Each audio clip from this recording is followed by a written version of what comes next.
વધુ એક કાઉન્ટર માટેનો એક વ્યૂ લઈએ. આઈઆરસીટીસી પરિણામને લીધે એક ફોકસ છે. નેટ પ્રોફિટ કંપનીનો વધ્યો છે.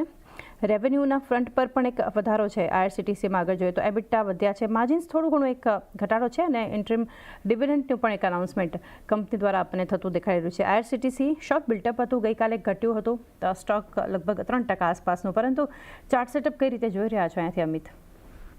ઓવરઓલ સેટઅપ આપણે જોઈએ તો એવું કંઈ મેજર એક્ટિવિટી અત્યારે જોવા નથી મળી રહી કે પોઝિટિવ સાઈડ પર સ્વિચ થતા પણ જોવા મળે. જે હિસાબથી આપણે જોઈએ તો ડાઉન સાઈડમાં જે મંથલી સપોર્ટ બનતા આપણને કાઉન્ટરમાં જોવા મળે છે 742નો છે. 742નો એક મેજર સપોર્ટ આપણને કાઉન્ટરમાં જોવા મળી રહ્યો છે. 742નો લેવલ અગર બ્રેક કરે છે તો મને લાગે છે શોર્ટની પોઝિશન હજી વધતા આપણને કાઉન્ટરમાં જોવા મળી શકે છે. સો જેના આગળ બી લોંગની પોઝિશન છે 742નો કહીશ કે સ્ટોપ લોસ લગાડીને હોલ્ડ રાખી રાખો લોંગની પોઝિશન. અપસાઇડમાં જેમ 765ના ઉપર નીકળે છે તો જ મને લાગે છે સ્ટેબિલિટી આપણને બાઇંગ ફ્રન્ટ પર આ કાઉન્ટરમાં જોવા મળશે. તો એક વ્યૂ આઈઆરસીટીસી માટે એક બનતો જોઈ રહ્યા છે.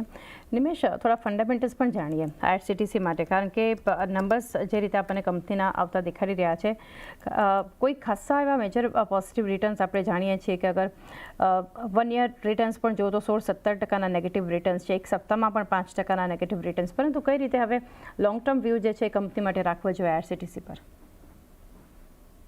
આઈઆરસીટીસી ની અંદર જોવા જઈએ તો આખી માર્કેટની રેલીની અંદર ક્યાંય સ્ટોકે એવું મેજર ક્યાંય પાર્ટિસિપેશન નથી કર્યું. છેલ્લા 2 વર્ષથી અંડર પરફોર્મ કરી રહ્યો છે.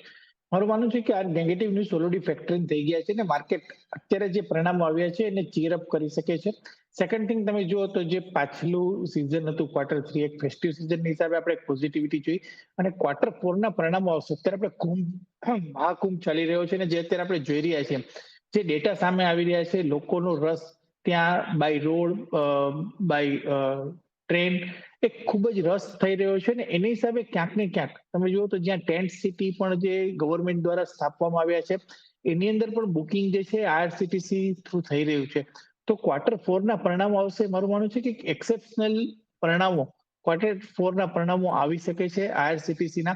અને કરંટ લેવલે આ લેવલ વાઇઝ જોવા જઈએ તો મારું માનવું છે કે ક્યાંક ને ક્યાંક સ્ટોકે અંડર પરફોર્મ કર્યું છે. પરિણામોની અંદર ઓલરેડી નેગેટિવિટી ઓલરેડી ફેક્ટરિંગ થઈ ગઈ છે.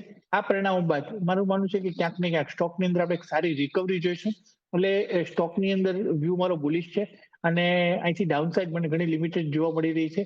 આગળ જતા Q4ના પરિણામો અને પછી વેકેશન સિઝન, આ બંને ફેક્ટર જે છે એ મને લાગે છે કે આઈઆરસીટીસી માટે એક પોઝિટિવ ટ્રિગર સાબિત થઈ શકે છે. વ્યૂ બુલિશ છે, ખરીદી કરવાની સલાહ છે. 6 મહિનાનો વ્યૂ લઈ અને આ કાઉન્ટરની અંદર ખરીદી કરવી જોઈએ. ઉપરની તરફ 900 થી 950 સુધીના લક્ષ્યાંક જોવા મળે એવી પ્રોબેબિલિટી દેખાઈ રહી છે. ઓકે, તો